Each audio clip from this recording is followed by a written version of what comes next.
Primeira vez na comunicação mundial que isso acontece. Ele que vai reclamar de dor, ô Xande, mas ele vive, tá o verão inteiro estarrado numa rede todo torto lá em Jaguaruna. O Dura é um parceirão, um grande cliente da clínica. E vou agora desmentir o Nitinho. Sempre é um bom pagador. Tá, Dura? Vou aqui dar crédito a quem merece crédito. É um bom pagador. Alguém se ferrou com isso. Alguém levou uma mordida. Não vai atrás do Nilton não, Dura. Tem um parceirão. Alguém levou uma mordida. E indica cliente. Vários clientes. Alguém levou uma mordida. Alguém perdeu. Por Dura fazer isso tudo certinho, alguém perdeu. Pode ter certeza. Agora o Dura lembrou um querido amigo que consultava com teu colega de profissão, Anderley Antonelli, ex-prefeito lá de Criciúma, né? E eu, numa entrevista com o Antonelli, comentei, pô, fulano lá, teu cliente, meu amigo, cara, desconsulta com... Não, já mandei ele consultar com outro. Disse, como assim? Não, ele não quer emagrecer. Ele quer que eu resolva o joelho dele, ele não quer... Vai arrumar outro, então. Bacana. Bora lá, 8h14 conosco, Alexandre Zabotti. Cara, que alegria te receber aqui, Xande, saudade tua, cara. Seja bem-vindo aí. Obrigado aí, saudade também. Tivemos momentos incríveis, né? Verdade. Juntos aí, acho que são experiências que a gente tem na vida que a gente leva, né? Que vale são experiências. Então, um prazer estar aqui. Momentos inesquecíveis, olha aí. 8h14. Não, e se a gente contar sem contar o que foi, a gente vai dizer, cara, choro, muito abraço. Muito abraço, choro, beijo. Oh, meu Deus do céu, cada vez piora. Olha. Alexandre Zabotti, uma das referências em fisioterapia na região, em Santa Catarina, está conosco. Eu sempre gosto de bater um papo com o Xande. A gente tinha um quadro em outros veículos de comunicação em que a gente abordava sempre boas maneiras, né, para evitar lesões ortopédicas, etc, para atuar na prevenção, que é muito mal utilizado hoje. Nós sempre falamos, pô, por que o Brasil investe tão pouco em prevenção, né, na parte da saúde?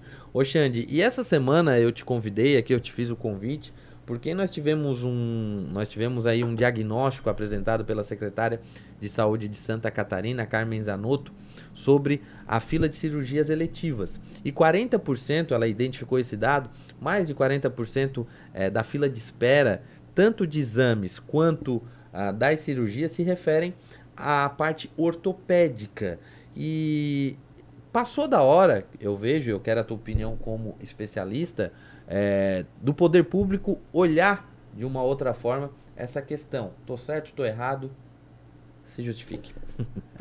Então assim, bom dia a todos os nossos ouvintes aqui, né, que estão nos assistindo e estão nos ouvindo. Niltinho, eu quero falar algo que eu não gostaria, mas se continuar com a mesma estratégia que todos os governos vêm fazendo, existe uma lista de espera para cirurgia, existe uma lista de espera de exames, e fazer mutirão de cirurgia e mutirão de exames, daqui a 4 anos, se continuar o mesmo governo ou mudar de governo, o problema vai ser o mesmo. Então, estão há décadas tentando resolver o mesmo problema com a mesma solução. Então, sempre vai ter o mesmo resultado, né? Então, o que está sendo feito é boa vontade, eu vejo boa vontade do governo atual, né? A gente tem ali o Sorato como nosso amigo, tem o PP lá como deputado. Sabemos que são pessoas que têm vontade de resolver o problema, né? O Jorginho, a Carmen Zanotto, uma mulher que tem uma experiência gigantesca na área da saúde, enfermeira. Mas esse caminho já foi feito por países que já passaram por isso. Então a Inglaterra tem um sistema de saúde há mais de 70 anos. É a grande orgulho deles o NHS, foi criado depois da Segunda Guerra Mundial. E eles já ofereceram muita cirurgia, né? Então a gente sempre está um pouco atrás da Europa e dos Estados Unidos, questão de avanço tecnológico em todas as áreas de saúde também. Então o procedimento cirúrgico isso foi muito forte na década de 80 na Inglaterra, Dinamarca, Noruega, e viram que os pacientes faziam a cirurgia e muitos pacientes ficavam com o mesmo problema e reutilizavam o sistema. Então entrava mais gente para a cirurgia, aqueles que realizavam a cirurgia, uma parte significativa continuava com o problema e retroalimentavam o sistema. E eles viram que não resolviam, gastavam. Então eles começaram a entender o quê? Que não é oferecer mais procedimentos que a gente vai resolver o problema.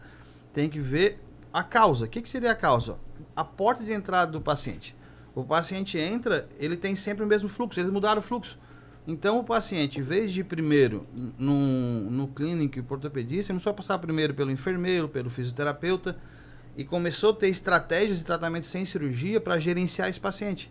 Porque existe outra máxima da saúde que em torno de 90% dos problemas de saúde não tem cura. Se eu operar, não tem cura. Se eu tratar sem cirurgia, não tem cura. Para que eu vou para o mais invasivo rápido se eu não vou curar o paciente? Se a cura não existe. Existe gerenciamento. A gente sempre fala que o paciente luta para não adoecer. Depois que adoece, luta para tratar. Quem tem diabetes tem que tratar a vida inteira, hipertensão. O cara faz uma cirurgia cardíaca, vai lá, bota uma veia nova, troca o coração e tem que tomar remédio o resto da vida. Então não é uma cirurgia ortopédica que vai resolver artrose, vai resolver hernia de disco, vai amenizar por um tempo. Aí depois o paciente vai ter dor de novo, ele vai voltar para o sistema, vai operar, vai tomar remédio, faixa controlada, faixa preta para dor, que é outra pandemia nos Estados Unidos, são os remédios, os opioides, os analgésicos, que o paciente toma, fica dependente desse remédio, igual uma droga, igual cocaína, e entra em clínica de recuperação. Então imagina, o cara tem uma dor, vai à coluna, opera, ou algum tratamento, não melhora, aí entra na medicação, aquela medicação gera uma dependência química, ele vai ser internado numa clínica porque é dependente de remédio para tratar uma dor que foi mal gerenciada. Um caso famoso disso, Michael Jackson, hein, né? Isso. Foi um viciado em remédio para dor, hein? Isso mesmo. Então, assim, o modelo atual, a gente vê à vontade, mas a gente sabe que não vai resolver. Vai ser, eu falo, vamos dizer, numa área financeira.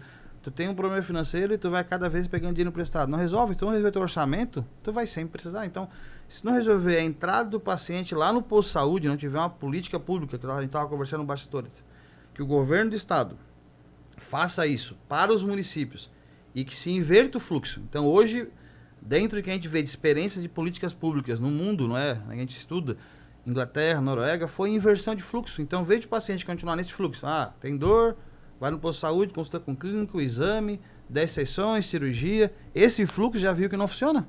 E a gente continua nesse fluxo. Se a gente não inverter e não mudar a porta de entrada, e na Inglaterra, hoje o modelo do fisioterapeuta é a porta de entrada. O cara tem uma dor no joelho, uma dor na coluna. Na Suíça, o paciente tem a possibilidade de escolher de ir primeiro no fisioterapeuta, poder fazer um diagnóstico, gerenciar, criar estratégia e poder ali dentro daquele modelo, não vou dizer curar, mas ter estratégia menos invasiva, menos agressiva, que o paciente possa viver com qualidade de vida sem um excesso de medicação, um excesso de procedimento invasivo. Mas vamos lá. Essa inversão de fluxo, como que ela aconteceria nessa parte ortopédica, Xande? Então, assim, a gente teve uma experiência, não foi exatamente assim, mas era muito, como eu penso assim, que o fisioterapeuta, o profissional de primeiro contato, no município de Gravatal, onde o paciente vinha no clínico geral e o paciente que não tivesse suspeita de tumor ou fratura, que é só 3%, 3% dos pacientes com dor ortopédica são graves, ele era direcionado a um fisioterapeuta. 3%? São lesões graves, tumor, fratura. Então, esses pacientes que têm suspeita de tumor ou fratura, eles precisam realmente ir para alta complexidade, para ortopedista, para neurologista, mas 97% não precisavam. Então, o fisioterapeuta está no posto de saúde, o paciente, então, como eu falei no modelo, ele ia no clínico geral, do clínico geral encaminhava para o fisioterapeuta, que lá eu trabalhava, trabalhou eu, o Elton, a Tchelle, a gente fazia a avaliação, fazia a triagem e conseguia gerenciar ali pelo menos 80% dos casos. Aquilo que a gente não conseguia gerenciar era encaminhado para alta complexidade, para fazer exame, cirurgia. Então, esse filtro de inversão de fluxo, colocar o fisioterapeuta como profissional de primeiro contato, claro que não é só o fisioterapeuta, é uma equipe, né? O fisioterapeuta ele tem uma importância fundamental, mas tem um psicólogo, tem dores ortopédicas que é problema emocional. O cara tem uma depressão, o cara perdeu um filho, perdeu uma mãe, teve uma separação. E o cara desenvolve dor. Sono. Desenvolve dor e esse cara é encaminhado para alta complexidade, fica lá fazendo exame, fazendo cirurgia e o problema dele não está lá. Ele está nas emoções dele. Então, identificar isso lá e triar ele, botar ele num programa de exercício contínuo com educador físico, botar ele com um psicólogo, nutricionista, um fisioterapeuta que tem especialidade nisso. Então, essa inversão da escala de cuidado o paciente entrar primeiro pelo fisioterapeuta e ele conseguir fazer a triagem, conseguir identificar ele e gerenciar num grupo de profissionais esse paciente, que segundo a estatística de países desenvolvidos que fazem esse programa, 80% resolvem nesse fluxo. Eu fico imaginando isso casado com programas que nós já temos, essa coisa da estratégia de saúde da família, que visita as casas. Isso. De repente, já identifica, antes do cara ir pro posto, já identifica que precisa, né, atender fulano antes que chegue no posto ali, enfim, na estratégia de saúde da família já dá para começar a fazer esse trabalho de prevenção, né? E tu tira a sobrecarga do clínico, porque o clínico tá ali para tem uma sobrecarga, paciente com diabetes, hipertensão, vários problemas de saúde. E o clínico também tem a sobrecarga ortopédica. E como fala, a Carmen Zanotto, né? Desculpa. Isso. Falou sobre 40% das demandas de cirurgias são da área ortopédica, no posto de saúde também. 40% do motivo de consulta são por dor ortopédica. Então, se tu tirar essa sobrecarga do clínico e deixar ela para o fisioterapeuta, para o nutricionista, educador físico, tu consegue melhorar a qualidade de vida do diabético, do hipertenso, que vai ter mais tempo para consultar com o médico, vai ter a consulta muito mais agilizada, rápida.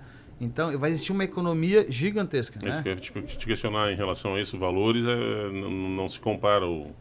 Até sobre esses valores, para contribuir aí com o teu posicionamento, Bica, muitos devem questionar, mas ele está falando em Suíça, está falando em Inglaterra, está falando em Noruega, mas é um case de sucesso que ele já apresentou numa prefeitura aqui da região.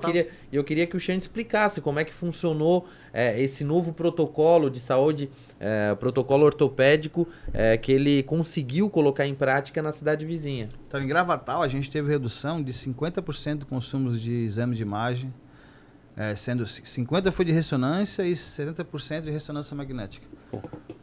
Só que tem uma coisa que é imensurável. Quanto custa 1 minuto de dor? Então, pessoas que ficam esperando o exame, que ficam esperando uma cirurgia e ficam lá sofrendo de dor física e emocional. Meu Deus, vou piorar. E tu conseguir fazer uma intervenção e o paciente nem entrar na lista de espera para isso e já resolver o problema dele, isso não tem preço. Então, a gente conseguiu impactar aí numa redução significativa de, no médio, 50% do consumo de exames. Cirurgia, são dados difíceis de catalogar, assim, né? Mas a gente calculou, em cima de uma estatística prévia, em torno de 70% da redução do uso de cirurgia no município de Gravatal. A gente não tinha lista de espera para a fisioterapia, era no máximo 30 dias, que a gente desenvolveu um modelo em parceria com o educador físico.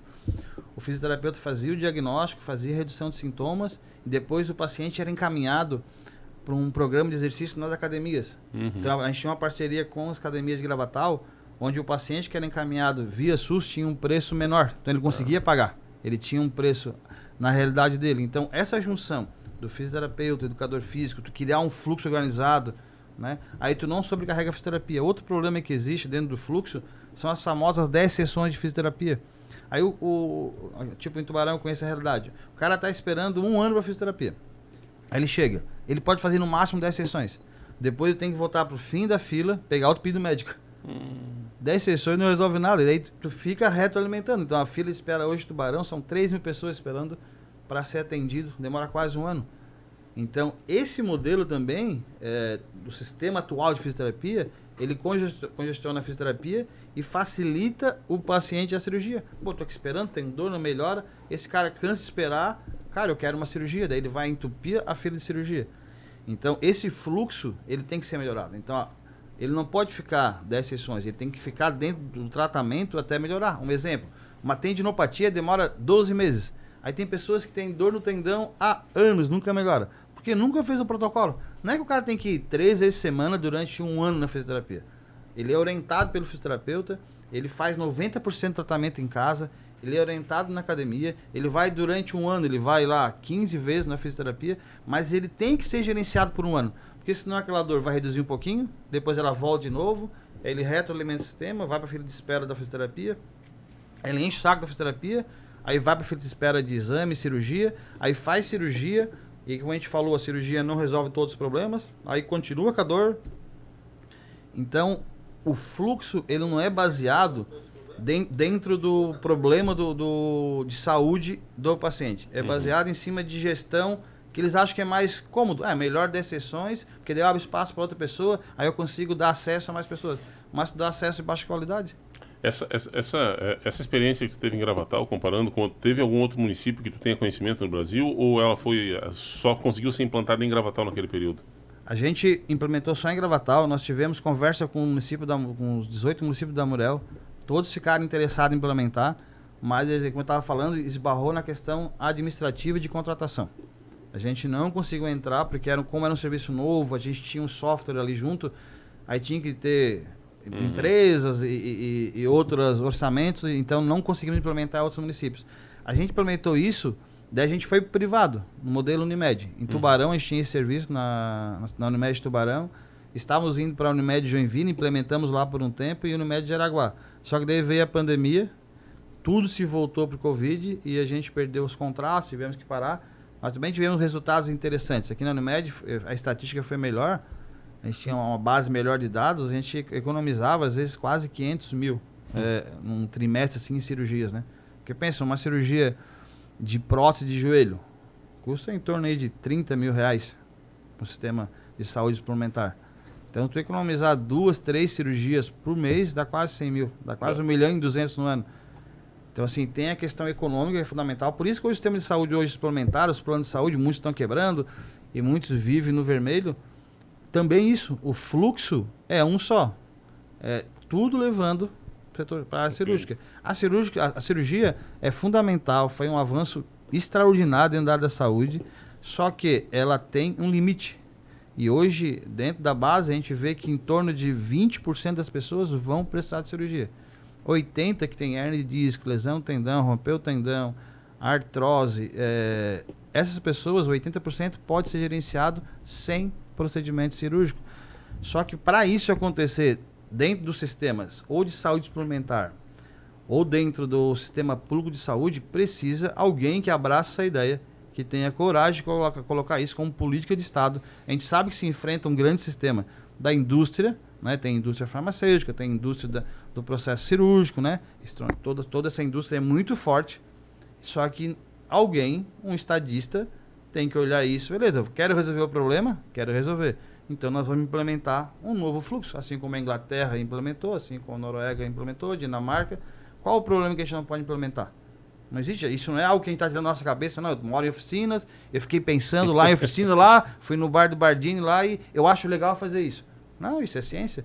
Eu fiz um curso em 2015 no Hospital Sírio-Libanês, ficamos 1 ano estudando, toda quinta-feira, era um curso em parceria Ministério da Saúde e Hospital Sírio-Libanês, para achar soluções para a saúde pública. Foi financiado, não pagamos nada, e desde lá a gente vem falando isso. Foi desenvolvido isso lá nesse curso, né?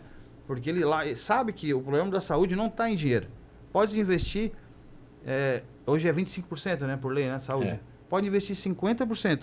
Com esse modelo atual, vai continuar com o mesmo problema, que vai só retroalimentar. As pessoas, como não tem cura, tu vai operar 100 pessoas, 50% vão ficar com a mesma dor, elas vão voltar para uma fila de exames, uma recirurgia, daqui a pouco uma prótese. Então, tu está só retroalimentando. Então, eu não sou nada contra a cirurgia. Eu apenas sou contra o fluxo. Uhum. E tem pessoas que têm que fazer cirurgia. E a gente indica, não deu certo, vai operar. Só que a triagem antes e esse processo de tratamento inicial, esse filtro que a gente fala, tem que ser feito. Então, essa é a nossa bandeira, né? Como eu falou, tivemos em Gravatal, tivemos case de sucesso, passamos ali uns 7 anos trabalhando, fizemos um trabalho muito legal.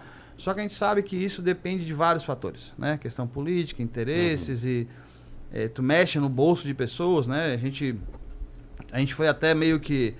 a gente tinha um projeto dentro do operador de saúde que a gente começou a economizar demais e começou a influenciar um grupo de cirurgião. Daí a gente foi pressionado, convidado a sair, que a gente estava influenciando no orçamento. Uhum.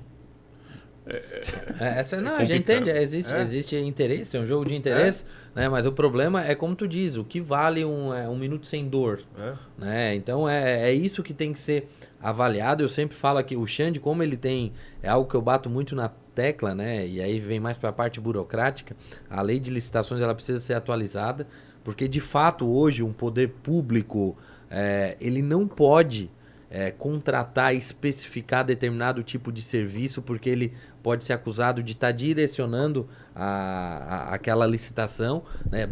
Mas é só a empresa dele que presta esse serviço, não interessa, né? Tanto é que para fazer um termo de referência de um processo de licitação, tu precisa de 3 orçamentos. Como é que tu vai fazer 3 orçamentos se só uma pessoa, só uma empresa faz aquele tipo de serviço? Então, primeiro tem que começar pela parte burocrática, né? Essa parte eu digo, e eu falo por mim, porque eu não gosto de me utilizar como fonte ou me utilizar como case, mas assim, eu tive o cara depois da idade, o cara que quer se meter a esportista, se machuca muito. Eu tive algumas lesões e uma delas eu cheguei com a perna toda engessada lá depois de uma lesão num campeonato, no joelho, eu cheguei com a perna toda engessada, porque no hospital eles fizeram esse trabalho.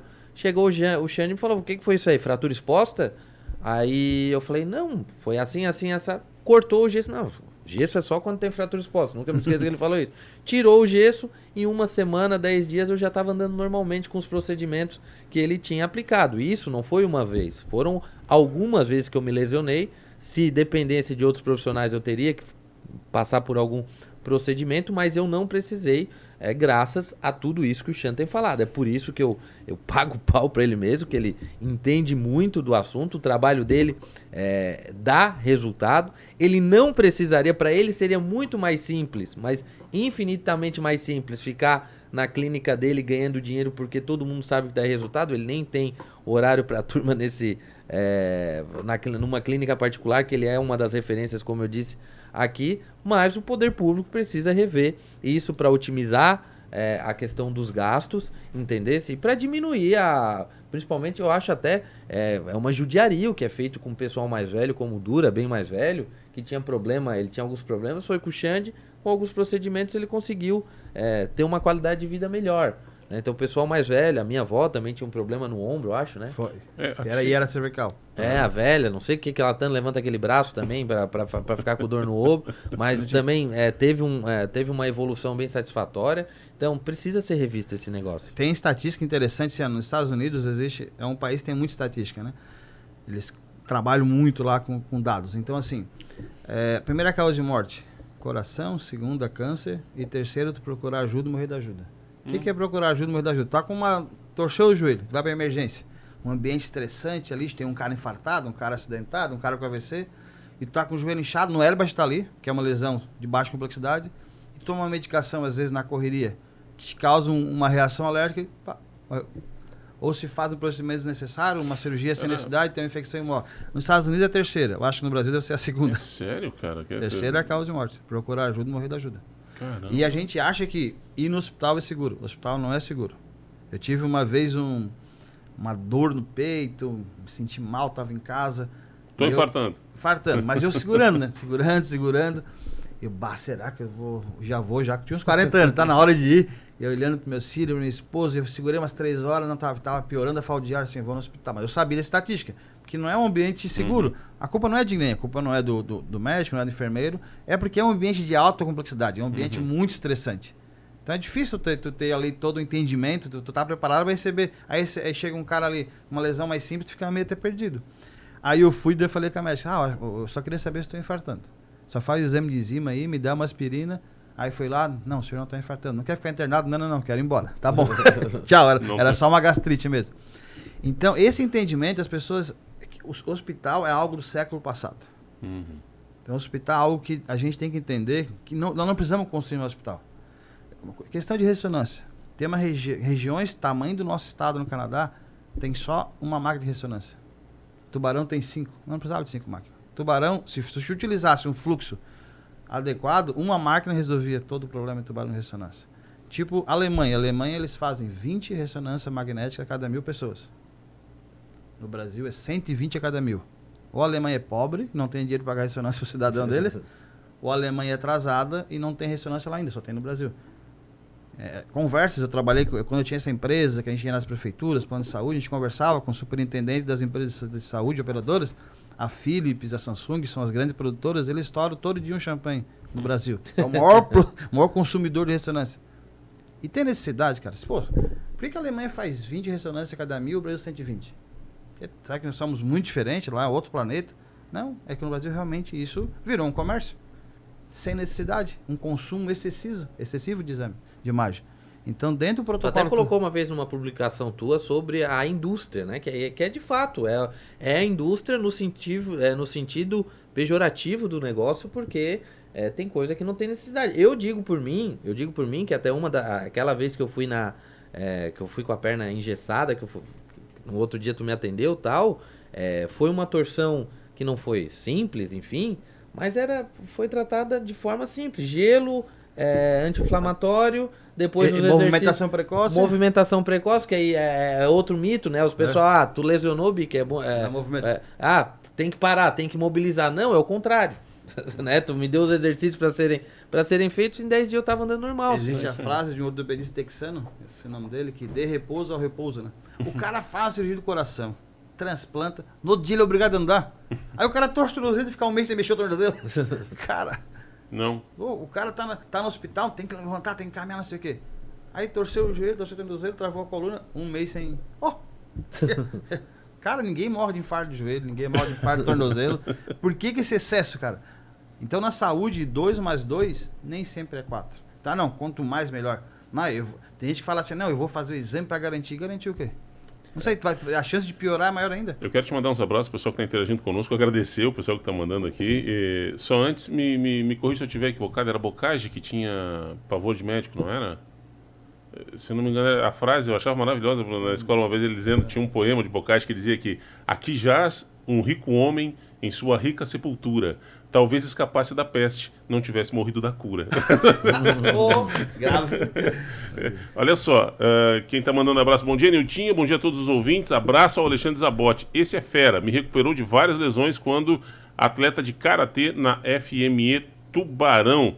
Quem está mandando Sensei Alex Nascimento. Aqui, a gente que é atleta, o Xande recuperou muito. Bom dia, Xande, baita profissional, uma pessoa de coração gigante. Não pelo tamanho dele, né? Pela qualidade do coração. Seu Maicon mandando abraço aqui, valeu. Bom dia, grande abraço a todos, parabéns ao Xande pela história. O pessoal não assina, tem que... Alemão Schmitz, abraço pro Alemão aí, brigadão. Bacana demais, cara. Xande? Sobre essa questão de procura, nós temos que finalizar que o Xande também tem compromisso agora, mas essa procura excessiva por médico, eu lembro de uma vez que eu tinha recém começado a trabalhar com o Milton Alves. E eu trabalhando com o Milton aqui, daqui a pouco eu olho pro lado, ele suando, cara. Suando e tal. Aí eu chamei o intervalo. Eu falei, Milton, o que é? Cara, não sei. Tô mal, dor no peito. Tô mal. Eu falei, cara, ele vai infartar na hora do ar. Aí liguei pra todo mundo, ó, vem buscar o Milton. Liguei pra mulher dele, vem que o Milton tá infartando, tá morrendo. Continuei o programa sozinho. E parará. E todo mundo aquela apreensão, desgraçado, o que houve com o Milton? Infartou na hora do programa, tal. Aí tal, chegou a noite, a mulher dele me liga. Oi, daí, Clem, o que houve e tal? Foi infarto, alguma coisa do coração? Ai, Nilton, eu vou te falar, mas tu não ri dele. Ai. O que foi? Um dia antes, a gente tava vendo um filme e ele comeu 3 potinhos de pururuca com Coca-Cola e ele passou mal do estômago. Eu falei, ele comeu 3 potinhos de pururuca, 1 potinho? Tu tem que comer um mês inteiro. Ele viu um filme, comeu 3 potinhos, tomou uma Coca de 2 litros. Tava explodindo. Não, pode deixar que eu não vou falar nada no programa. Eu comecei o programa falando.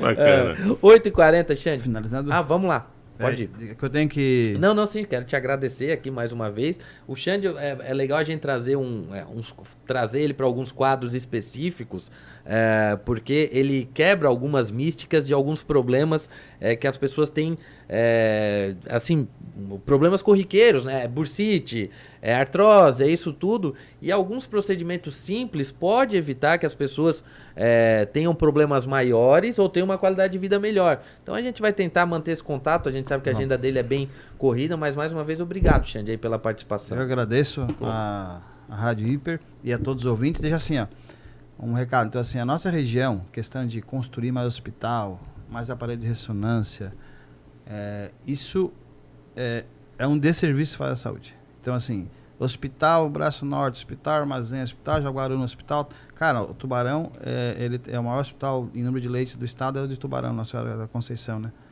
Ele tranquilamente, se tivesse uma política de gestão de fluxo, né? Pacientes que não são graves, ser resolvidos na atenção primária, e na atenção primária ter profissionais qualificados, né?